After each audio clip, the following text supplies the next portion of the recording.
할렐루야. 아멘. 주님의 평안과 기쁨과 은혜가 넘쳐나는 이 시간 되기를 주님의 이름으로 축복합니다. 아멘. 오늘 마가복음 15장 6절부터 15절의 본문을 가지고 총체적 난국이라는 제목으로 함께 말씀을 나누도록 하겠습니다. 총체적 난국이라는 것은 어떤 상황이 꽉 막히거나 답을 찾지 못할 때 쓰는 말이죠. 총체적 난국이다. 어지러운 판국이 한자리에 모여 합쳐졌다 하는 그런 의미를 가지고 있습니다. 사진 하나 보시면은 이 사진이 이제 총체적 난국입니다. 그죠? 네, 저 중앙에 낀 차는 도대체 어떻게 하라는 겁니까?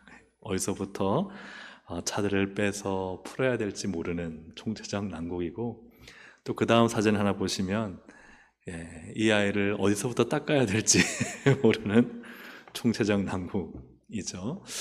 네.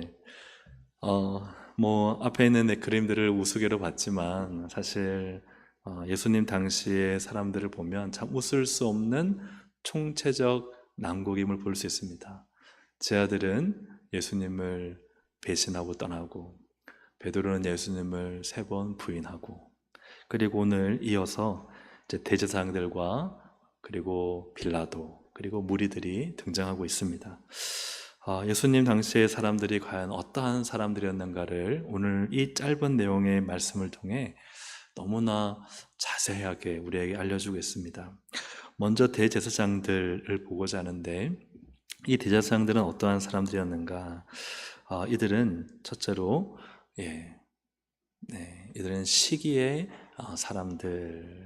시기의 사람들입니다. 9절과 10절을 보니까 빌라도 대답하여 이르되 너희는 내가 유대인의 왕을 너희에게 놓아주기를 원하느냐 하니, 이는 그가 대제사장들이 무엇으로? 시기로 예수를 넘겨준 줄 알미르라. 빌라도도 보니까 죄가 있어서가 아니라 대제사장들이 예수님을 시기하는 거예요. 시기란 것은 헬라어로 푸호 도노스라는 헬라어인데요, 악의, 질투, 투기, 시기, 남이 잘 되는 것을 싫어하는, 미워하는 마음, 이것이 바로 시기입니다. 성경에 보면은 참 시기로 나쁜 짓을 하는 경우가 많잖아요. 그죠? 가인이 아벨을 왜 죽였어요? 시기심이죠. 그리고 사라가 하갈을 왜 학대해요? 시기심이죠. 나는 자식이 없는데 너는 왜 자식이 있어? 형들이 왜 요셉을 노예로 팔아요? 그죠. 아버지의 사랑을 왜 너만 독차지 하는 시기심이죠. 사울이 왜 다윗을 죽이려 하죠? 그쵸. 시기심이죠. 전에 제가 한번 비교라는 말 속에서 이 본문을 전하기도 했지만 결국은 시기심이죠. 그래서 나는 왜 천천히고 너는 만만이야?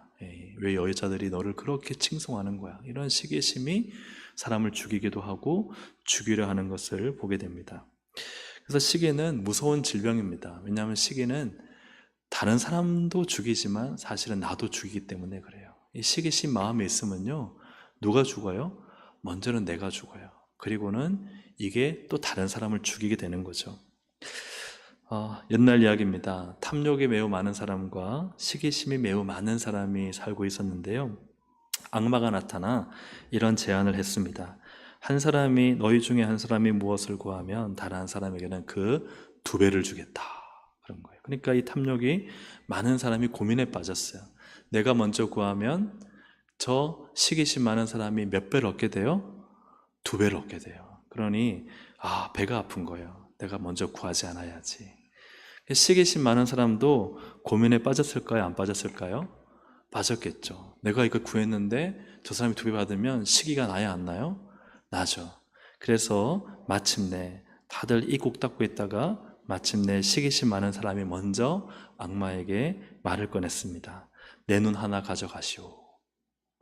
그래서 탐욕 많은 사람은 어떻게 되었을까요? 2배, 2눈을 다 가져갔다는 겁니다.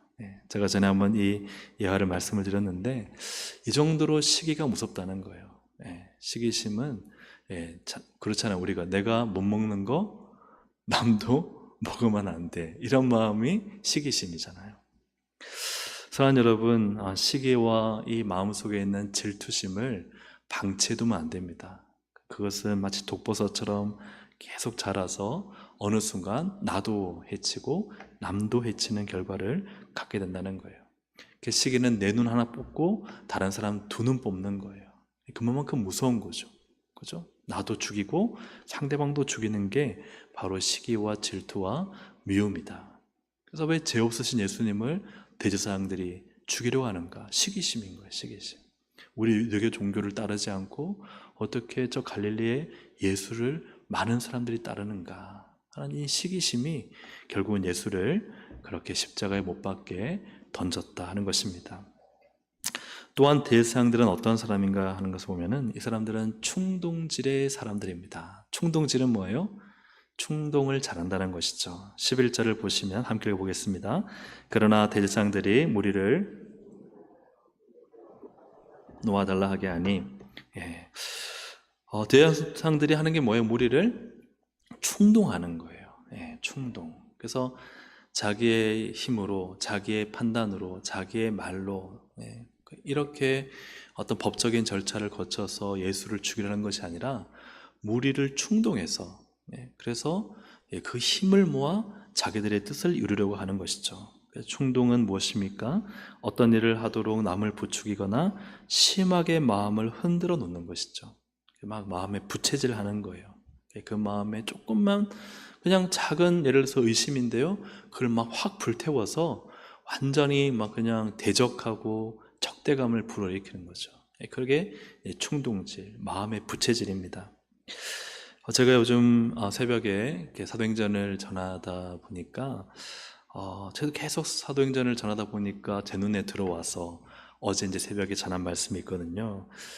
유대인들은 정말 충동질의 달인들이다. 우리 생활의 달인을 그 당시에 했더라면 유대인들이 나와서 아마 충동질의 달인들로 해야 되지 않을까 할 정도로 엄청나게 충동질을 많이 하더라고요. 여러분 1차 전도여행 때, 바울이 1차 전도여행 때 사도행전 14장에 보면 소아시아에 있는 이고니온에 가게 됩니다. 그때 전도할 때 보면 사도행전 14장 1, 2절에 보니까요, 밑에 줄 보시면은 세 번째 줄 정도에, 그러나 순종하지 않는 유대인들이 이방인들의 마음을 뭐하여? 선동하여 형제들에게 뭘 품게요? 악감을 품게 하거늘. 그러니까 나만 순종하지 않으면 돼요. 난 바울 말하는 거 난 안 믿어, 안 받아들여, 난 예수를 말하는 거 싫어, 이렇게 하면 그냥 자기만 안 믿으면 되는데, 근데 이 사람들이 하는 건 뭐예요? 이 순종하지 않은 유대인들이 이방인들의 마음을 어떻게 해요? 선동하는 거예요. 부채질하고. 그래서 어떻게 해요? 악감을 품게 만드는 거예요. 그래서 악한 마음과 악한 감정과 악한 판단을 자꾸 심어줍니다. 바울 저것 봐라, 저 인간들 저기 막 하면서 막 이렇게 바울을 모략하고 또 바울을 비방하니까요, 악한 마음이 계속 생기는 거예요. 이것이 이고니온에서 일어나는데, 근데 이것을 피해서 바울이 이제 루스드라로 갑니다. 그런데 어떤 일이 나느냐? 사도행전 14장 19절에 보니까 유대인들이 안디옥과 이고니온에서 와서, 그러니까 루스드라에 있는 유대인들이 아니에요. 그들이 멀리서 와서 또 무리를 뭐예요? 충동해요. 그리고 바울을 돌로 쳐요. 그러니까 자기의 힘과 자기의 어떤 말로, 자기의 어떤 변론으로 바울과 이야기하는 게 아니라 그냥 충동질에서 힘을 모아서 바울을 대적하고 복음을 대적하는 일을 이 유대인들이 계속하고 있는 거예요. 2차 전도 여행 때는 주님이 나타나서 너희 마게도냐로 가라. 마게도냐로 가게 하잖아요. 소아시아가 아니라 마게도냐, 고린도, 갈라디아, 이쪽 아테네 이렇게 복음을 전하게 되는데, 그때 데살로니가의 유대인들, 사도행전 17장 5절에 보니까요, 같이 한번 읽어볼까요? 그러나 유대인들은 시기하여 저자의 어떤 불량한 사람들을 데리고 때를 지어 성을 소동하게 하여 야손의 집에 침입하여 그들을 백성에게 끌어내려고 차았으나, 그 유대인들은 뭐해요? 시기하여. 시기해서 그들이 또 뭐해요? 때를 지어 성을 소동하게 해요. 이 사람들은요, 무리를 자꾸 만드는 거예요. 대적자가 되면서 나만 싫어, 나만 그냥 안 보면 돼, 이게 아니라 막 세력을 규합해서 막 무리를 만들어서 바울을 비방하고 심지어 때를 지어 소동하게 하는 그런 일들을 유대인들이 하고 있다는 것이죠. 역시 또 피해 갑니다. 바울과 일행들이 또 피해 가서 베레아로 갑니다. 베레아로 가는데 또 어떤 일을 하느냐? 또 찾아와요. 데살로니가의 사람들이, 유대인들이. 사도행전 17장 13절 함께 읽어보겠습니다. 데살로니가는 유대인들은 바울이 하나님의 말씀을 베레아에서도 전한 줄 알고 거기도 가서 무리를 움직여 소동하게 하는, 거기까지 가서 무리를 움직여 소동하는 거예요. 이 사람들은 정말 그 충동질의 달인인 거예요. 그죠? 가는 곳마다 막 사람들을 막 규합해서 대적하고 소동시키고 반대하고, 그리고 막 때리고 죽이려고 하고, 이러한 사람들이 그 당시 유대인들이었습니다. 그래서 이제 3차 전도여행 갈 때 에베소에 가는데도 마찬가지입니다. 사도행전 19장 19절에 보니까 어떤 사람들은 마음이 굳어 뭐 하지 않아요? 순종하지 않아요. 그러면 내가 순종하지 않으면 되잖아요. 내가 싫으면 되잖아요. 근데 또 어떻게 해요? 무리 앞에서 이 도를 뭐예요? 비방하는 거예요. 자꾸만 자기의 싫은 마음, 순종하지 않은 마음, 이걸요 자꾸 확산을 시키는 거예요. 확산을 시켜서 무리를 만들고 떼를 만들고, 그렇게 해서 바울과 복음을 계속 대적하는 모습들. 3차 전쟁을 마쳐 난 다음에 이제 바울이 예루살렘으로 갔다가 로마로 가지 않습니까? 예루살렘 가서도 마찬가지입니다. 우리 같이 한번 읽어볼까요? 사도행전 21장 27절 시작. 그 일해가 거의 참에 아시아로부터 온 유대인들이 성전에서 바울을 보고 모든 무리를 충동하여 그를 붙들고, 다시 또 충동하는 거예요. 근데 이게 전부 다 이제 우리 새벽에 나오시는 분 알겠지만 다 거짓말이거든요. 다 이 거짓말로 충동하고 선동하고. 바울은 그런 적이 없는데 지레짐작해서 바울이 이방인들을 성전에 데리고 들어갔다. 전혀 그런 적이 없는데 이 자기가 그냥 생각하는 상상을 가지고 상상을 사실로 말하고 거짓을 말하고, 그렇게 해서 모인 사람들로 하여금 바울과 복음을 적대하게 만드는 그런 일들을 유대인들이 한다는 것이죠. 그래서 이 대상들은 유대인들이잖아요. 다 하는 게 뭐예요? 충동지는 거예요. 사람들 마음을 충동하고, 또 선동하고, 악감정을 품게 만들고, 대적하고. 여러분, 이것은 사탄에게 속한 것인 줄로 믿으시기 바랍니다. 이건 사탄에게 속한 거예요. 이건 절대 하나님이 기뻐하지 않는 일이죠. 나팔수가 전쟁 포로가 되었습니다. 나팔수는 살려달라고 간절히 애원을 했습니다. 저를 살려주십시오. 이유 없이 저를 죽이지 말아 주십시오. 저는 칼과 창으로 누군가를 죽여본 적이 없습니다. 저는 이 나팔을 분 것 외에 저는 아무것도 한 것이 없습니다. 그러자 적국의 장군이 말했습니다. 그렇기 때문에 너를 빨리 죽이려는 것이다. 너는 칼과 총으로 사람을 죽이지 않았지만 다른 자들을 부추겨 싸우게 하고 피를 흘리게 만들었기 때문에 너를 먼저 죽여야 되겠다 했다는 거예요. 선동을 시켜서 싸우게 만드는 자, 그는 자기의 손에 피를 묻히지 않았지만 다른 사람들의 손에 피를 묻혀서 결국은 피를 흘리게 만든 더 나쁜 자다 하는 것이죠. 옛말에 그런 말이 있죠. 혼내는 시어머니보다 왜 말리는 시누이가 더 얄미워요? 왜 그럴까요? 맞아요. 부추기는 거예요. 시어머니가 좀 이제 그만할 것 같은데 또 옆에서 시누이가 부추기고 그러면은 막 더 오해하고 더 쌓이고, 그죠? 그런 것을 우리가 잘 알고 있지 않습니까? 대상들과 유대인들의 깊이 박힌 쓴뿌리는 무엇일까? 시기와 충동질이죠. 여러분, 시기와 충동질은 밀접하게 연결되어 있습니다. 사실은 같은 DNA라 할 수 있어요. 왜냐하면요, 시기심이 생기잖아요. 이 시기심을 견딜 수 없는 거예요. 그럼 뭘 해요? 충동질을 하는 거예요. 내가 누군가 미워, 마음에 안 들어. 그러면요, 그거 혼자만 가지고 있어요? 그렇지 않아요. 옆에 사람한테 막 얘기를 하기 시작해요. 저 사람은 저게 문제고 저게 싫고, 그래서 충동질하고 이간질 시키고, 그러다 보면은 어떻게 보면은 모함하게 되고 거짓말로, 있지 않은 사실로 이렇게 사람들의 마음을 미혹하게 되는 일을 하게 되는 것이죠. 앞뒤에서 조종하여 무리를 부추기고 때로는 무리를 움직이는 일을 하게 되는 것입니다. 이처럼 예수님이 십자가에 못 박힐 때 참 사람들을 보면 예수님은 죄가 없으신데도 불구하고 사람들은 끊임없이 시기하고 질투하고 충동질해서 예수님을 대적하는 이런 대제사장들과 공회원들 같은 무리가 있는 것을 보게 됩니다. 두 번째로 우리가 볼 사람은 빌라도입니다. 빌라도는 어떠한 사람인가 하는 것이죠. 이 빌라도는 눈치를 보는 사람이에요. 뭘 보는 사람이에요? 눈치를 보는 사람이에요. 9절을 보겠습니다. 9절. 빌라도 대답하여 이르되 너희는 내가 유대인의 왕을 너희에게 놓아주기를 원하느냐 하니. 12절에도 빌라도가 또 대답하여 이르되 그러면 너희가 유대인의 왕이라 하는 일을 내가 어떻게 하랴. 자, 빌라도는 예수님이 제가 있다는 걸 믿었어요? 아니면 제가 없다고 믿었어요? 제가 없다고 믿었어요. 그러면은 빌라도가 법정에 서서 해야 될 일은 뭐예요? 이미 이전에 헤롯도 제가 없다 하고 돌려보냈어요. 그럼 빌라도가 해야 될 일은 그 모든 총독으로서의 권한을 가지고 어떻게 할까를 물으면 돼야 안 돼요? 이건 물을 이유가 없는 거예요. 물을 필요가 없는 거죠.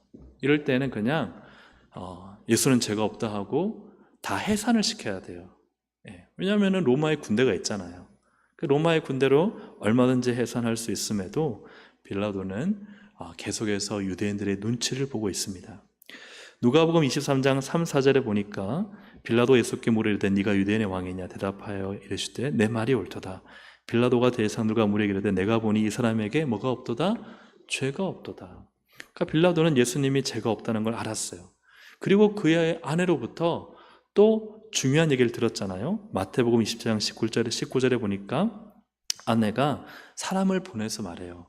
저 옳은 사람에게 아무 상관도 하지 마옵소서.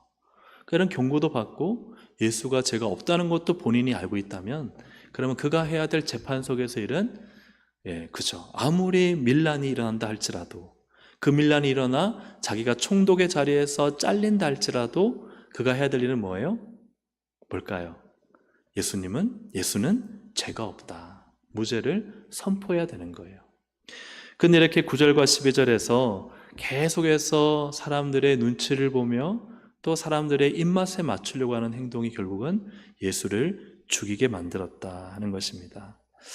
사랑하는 우리가 참 눈치를 본다는 게 얼마나 때로는 정의로부터 벗어나는지 모릅니다. 참 눈치를 보는 거. 그렇다고 해서 세상에서 뭔가 막 눈치도 없이 살아가는 말이 아니죠. 그런 눈치와 다른 거죠. 그런 눈치와 다른 거죠. 세상을 살아가는 데 있어서 때로는 지혜롭게 행하는 눈치는 필요하지만 그러나 정의와 공의 앞에서는 눈치를 봐야 돼요, 말아야 돼요? 그죠. 진리 앞에서는 진리는 있는데 이게 진리는 분명한데 사람들 눈치를 봐야 돼요, 말아야 돼요? 안 봐야 되죠. 그죠. 진리는 목에 칼이 들어와도 진리죠. 정의는 목에 칼이 들어와도 정인 거예요. 그런데 이 정의와 진리가 분명함에도 불구하고 사람들의 눈치를 보는 순간 이제 공의로부터 정의로부터 진리로부터 멀어지기 시작하는 거예요. 그래서 빌라도는 뭘 버립니까? 정의를 버립니다. 그는 어떤 사람인가? 정의를 버린 사람이에요. 눈치를 보다 보면은 정의를 버리게 되죠. 15절을 보니까 빌라도가 무리에게 만족을 주고자 해요. 뭘 주고자 했어요? 만족을. 누구에게? 무리에게. 그는 이제 공의와 정의대로 법을 판단하고 또 예수를 무죄로 선고하는 것이 아니라, 그죠?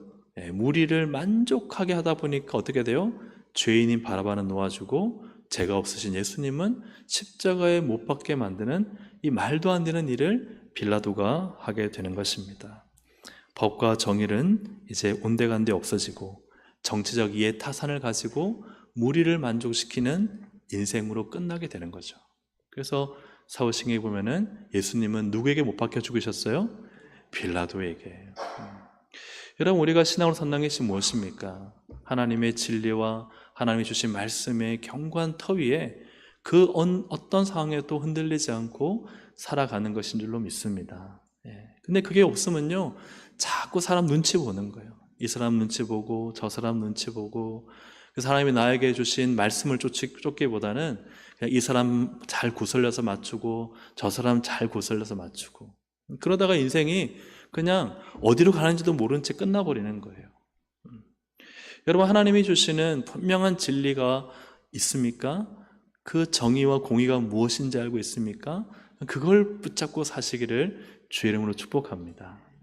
그래서 근데요 참 그게 그래요. 빌라도가 예수님이 죄가 없으시다는 거 알았어요, 몰랐어요? 알았죠. 알면은 저는 항상 빌라도가 아는데 또 그것도 그의 아내가 와서 경고했잖아요. 그러면 여러분이라면 어떻게 하시겠어요? 예수님 무죄 선언하실 거예요, 안 하실 거예요? 그죠? 나라면 그래, 죄가 없고 아내까지 꿈속에서 경고했다. 그럼 어떻게 하시겠어요? 무죄를 선고해야죠. 그죠? 근데 이게 알면서도 안 되는 거예요. 알면서도. 우리가 알면은 죄 짓지 않을 것 같지만 사실 그렇지 않습니다. 알아요. 이게 바른 길인 줄 알아요. 이게 옳은 길인 줄 알아요. 이게 주님이 기뻐하시는 길인 줄 알아요. 모르지 않아요. 그런데요, 뭐 하는 거예요? 눈치 보는 거예요. 이 사람, 저 사람 눈치 보고 세상의 상황, 환경 따라서 요리조리 움직이다 보면요, 알면서도 그렇게 안 사는 거예요. 알면서도 진리를 따르지 않는 거예요. 그 길로 가면 안 된다는 거 알면서도 그저 그 길로 들어가는 거예요. 그런 게 없을까요? 그죠. 이 빌라도가요, 알았어요. 예수님은 죄가 없다는 것과 아내가 이 사람은 옳은 사람이라 그에게 잘못된 판단을 내리면 안 된다는 것을 빌라도가 알았지만 그러나 빌라도는요, 알면서도 죄를 지었어요. 사랑하는 여러분, 그렇기 때문에 우리가 참 기도하고 하나님의 은혜와 도우심을 구하지 않으면 알면서 넘어집니다. 알면서도 타락하고, 알면서도 죄를 짓고, 알면서도 눈이 가고, 알면서도 손이 가고, 알면서도 발이 가고 있어요. 그죠? 막 알면서도 탐욕이 막 일어나요. 알면서도요 막 음란이 일어나고, 알면서도요 막 미움이 일어나고, 알면서도 막 질투가 일어나요. 그거 모르지 않아요. 사랑하는 여러분, 우리가 안다는 게 중요한 게 아니에요. 정말 하나님이 도와주셔야 돼요. 그 죄를 이기고 끊을 수 있는, 하나님께서 기뻐하시는 정의와 공의를 행할 수 있는, 그죠? 그런 삶을 살 수 있도록 하나님의 은혜의 도우심을 구하는 우리 동성애 가족들이 되기를 주님의 이름으로 축복합니다.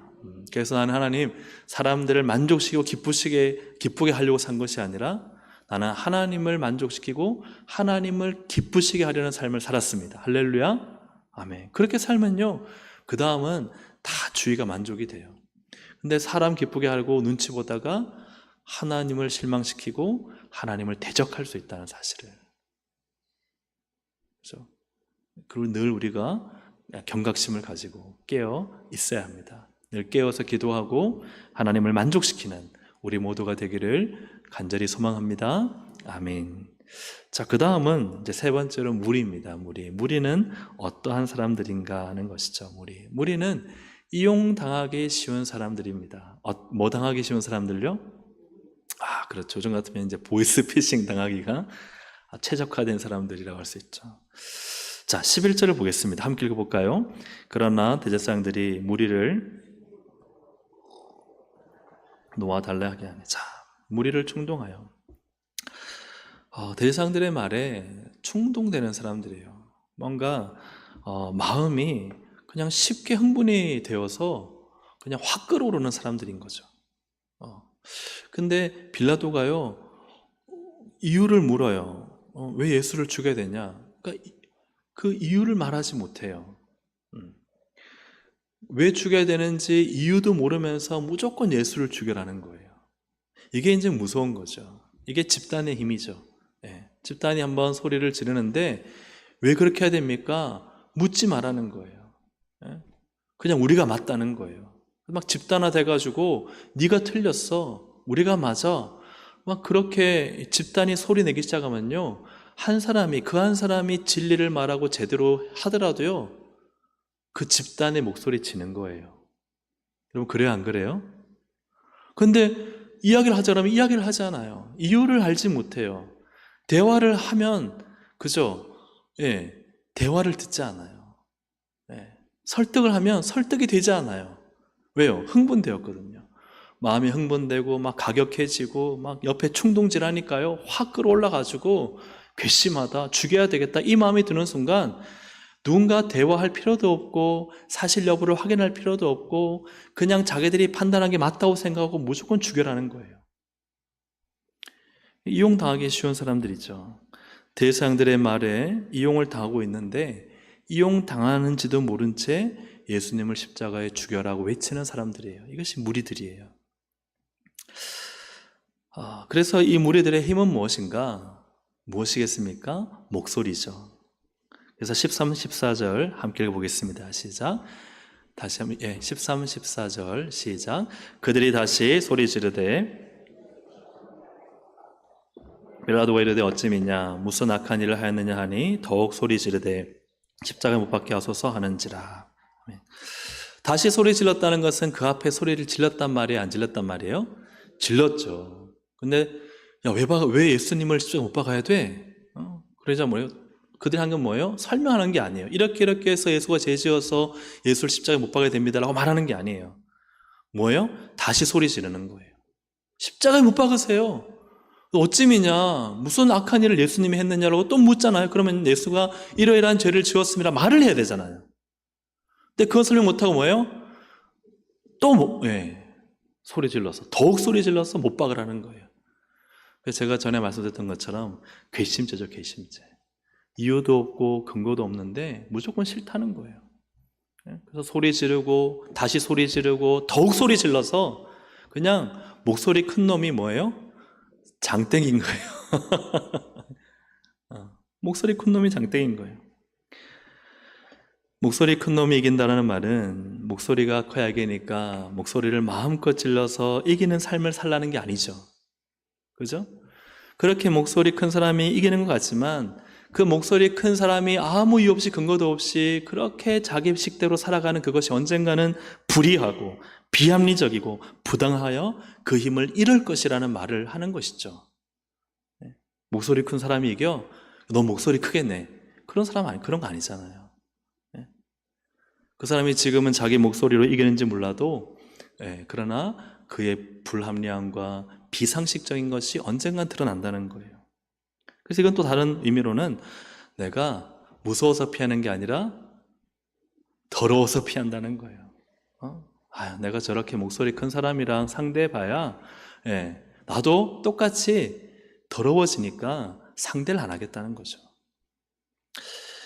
사랑하는 여러분, 우리가 무지하고 어리석은 무리로 살지 않아야 됩니다. 쉽게 충동질 당하고 사실 확인도 하지 않으면서 그냥 소리만 지르는 인생을 살아서는 안 돼요.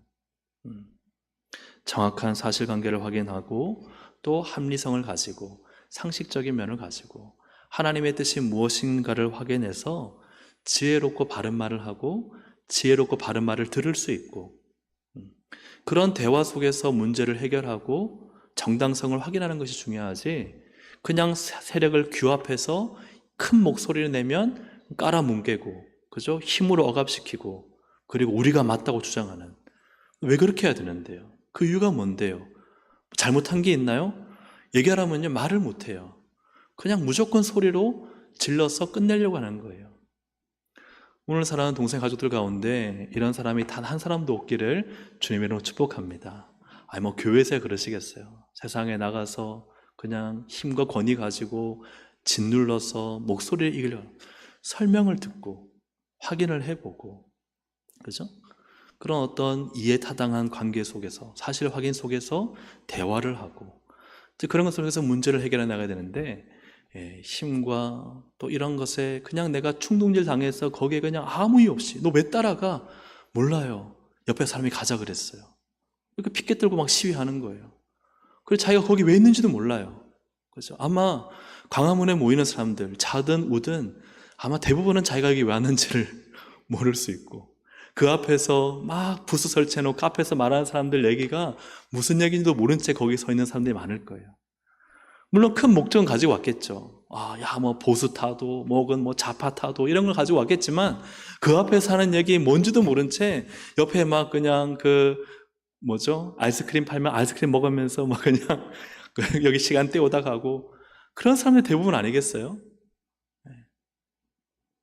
무리에 충동질 되어서 그냥 충동질 쉽게 당하고 그냥 내가 믿을 만한 사람이 외치니까 무슨 이유인지도 모르고 그냥 거기에 따라가서 목소리 내고 설명해 보라니까 설명을 못하고 소리 지르는데 안 되니까 더욱 소리 지르고 그죠? 또 다시 소리 지르고 오늘날 이것이 한국의 참 한 안타까운 단면이 아닌가 하는 생각이 듭니다. 사랑하는 여러분, 지혜롭고 바른 말을 해서 서로 즐겁게 설복하고 또 기쁘게 설복당하는, 그래서 그런 어떤 문화가 우리 교회 안에 더욱 형성될 수 있기를 주의 이름으로 축복합니다. 그래서 제가 만약에 어떤 일을 결정해서 여러분의 마음이 불편하면 찾아오세요. 목사님, 이렇게 하는데 이렇게 하면 좋지 않을까요? 제가 들어보고 옳으면 그렇게 하시죠. 근데 제가 생각한 게 있으면 저는 이렇게 하는 게 좋을 것 같습니다 하면은 들으시고 또 좀 따라주시고, 그죠? 이런 게 돼야 되는데 목사님 마음에 안 든다고 뒤에 가서 규합해가지고 막 힘을 막 길러서 소리 지르고, 물론 그런 분은 없지만 그렇게 되면 안 되겠잖아요, 그죠? 아멘입니까? 어느 부서나 마찬가지입니다. 뭐 주일학교든 전도회든 어느 부서든 서로가 우리가 참 그 무지한 목소리를 내지 않고 또 주 안에서 아주 소통하는 대화로 서로가 관계를 맺는 게 너무나 중요하죠. 그래서 총체적 난국입니다. 예수님 당시에 주변의 사람들 보니까 정말 아까 봤던 꽉 막힌 도로 같아요. 제 아들은 도망가 버렸죠. 베드로는 3번이나 부인했죠. 그리고 대제사장 같은 사람들은 시기하고 충동질하죠. 빌라도는 눈치 보며 정의와 공의를 그냥 던져버렸죠. 그리고 무리들은 이용당하는 줄 모르면서도 큰 소리로 그냥 죽이려고 덤벼들죠. 그러니까 여기 이런 세상에 예수님은 왜 오셨을까? 그죠? 예수님은 이런 세상에 왜 오셨을까? 답도 없고 뭔가 돌파할 탈출구도 보이지 않는데, 예수님의 죽음은 진짜 이런 상황 속에서, 이 총체적 난국 속에서의 죽음은, 예수님의 죽음은 죄송한 표현이면 개죽음 같은 거예요. 야, 이거 예수님 왜 이 땅에 오셔서 이렇게 죽으셔야 되지? 그런 마음이 드는 거죠.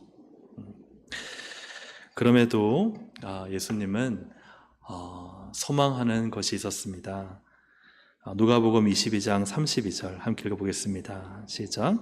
그러나 내가 너를 위하여 내 믿음이 떨어지지 않기를 기도하였노니 너는 돌이킨 후에 내 형제를 굳게 하라. 그냥 희미하게 꺼져가는, 그죠? 꺼져가는 이 불 하나 꺼지면은 더 이상 밝힐 수 없는 어두움. 이 불 하나 꺼지면은, 그죠? 다시는 불씨를 못 살려서 데울 수도 없고 먹을 수도 없고 밝힐 수도 없는 이러한 정말 꺼져가는 불씨 하나가 누구였느냐? 베드로와 제자들이었다는 거예요. 베드로와 제자들. 예수님은 십자가에 죽으시면서 이 총체적 난국 속의 상황 속에서 비가 막 어마어마하게 오는 것 같아요. 오늘 총체적 난국이네, 그죠? 이 총체적 난국 같은 상황 속에서 그럼에도 예수님은 정말, 그죠? 꺼져가는 불씨지만 베드로를 보며 내가 너를 위해 기도하고 있다.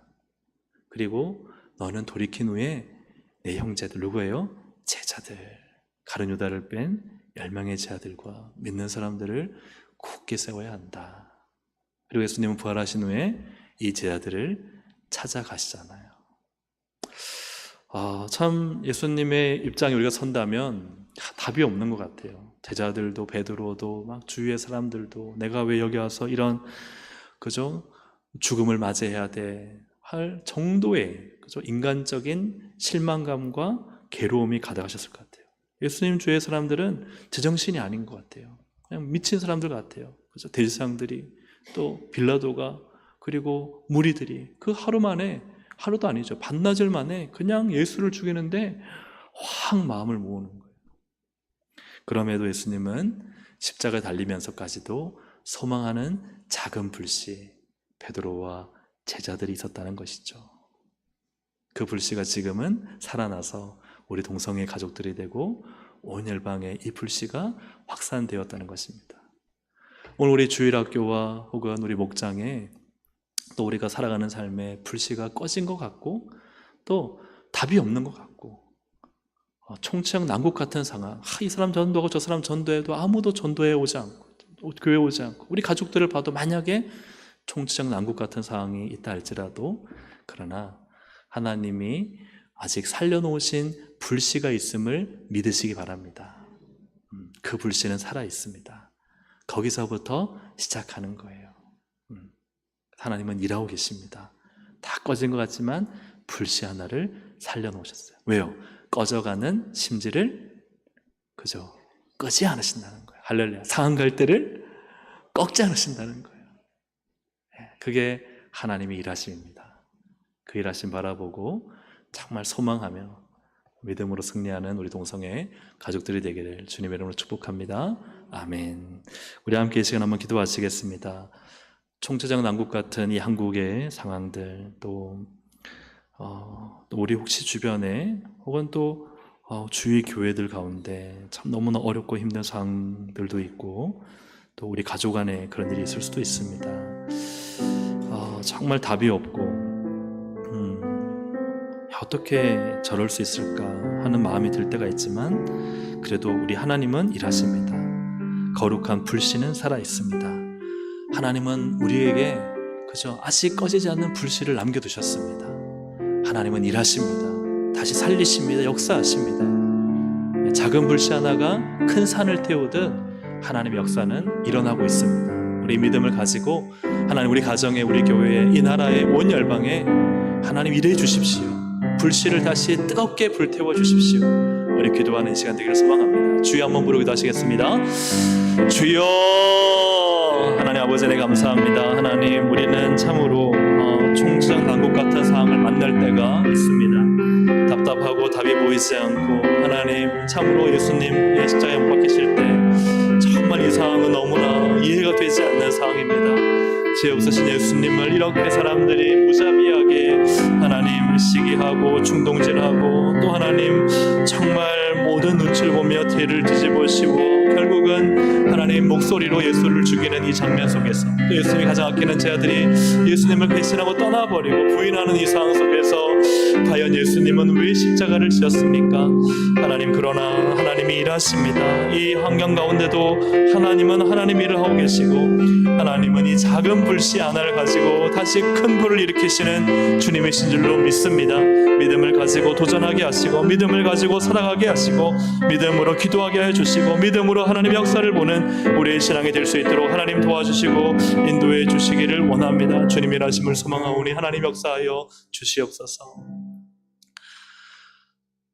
주님, 왜 이 많은 좋은 사람들이 아닌 악한 사람들, 배신하는 사람들, 시기하고 충동질하는 사람들, 사람들의 눈치 보며 결국은 공의와 정의를 버리는 사람들, 그리고 큰 목소리로 자기들이 무엇을 하는지도 모른 채 더욱 소리 질러 예수님을 죽이라는 그런 소리를 내는 사람들, 이러한 총체적 난국 속에서 아무 소망도 없고 아무 빛도 없고 아무 기대도 없는 상황 속에서 예수님은 왜 십자가에 달려 죽으셨습니까? 하나님, 그러나 주님은 보셨습니다. 희미하지만 꺼지지 않는 불빛이 있음을 보셨습니다. 베드로와 제자들이 있었습니다. 하나님, 우리도 이 땅에 다 꺼진 것이 아니고, 다 난국이 아니고, 다 캄캄함이 아니라 주님의 일하심이 있음을 믿습니다. 우리의 가정 안에, 교회 안에, 또 하나님 이 나라와 열방 가운데 주님은 일하고 계십니다. 하나님, 꺼져가는 심지를 끄지 않으시는 하나님을 믿고 다시 믿음의 불길이 활활 타오르도록 주님 도와주시옵소서. 기도의 불길이 다시 활활 타오르게 하여 주시옵소서. 그리하여 하나님의 역사를 보게 하시고 하나님의 일하심을 믿고, 하나님 주님이 십자가에 못 박혀 죽으신 것처럼 다시 살아나신 것처럼 우리도 그렇게 믿음으로 살아가도록 역사해 주시옵소서. 감사드리며 예수님의 이름으로 기도합니다. 아멘.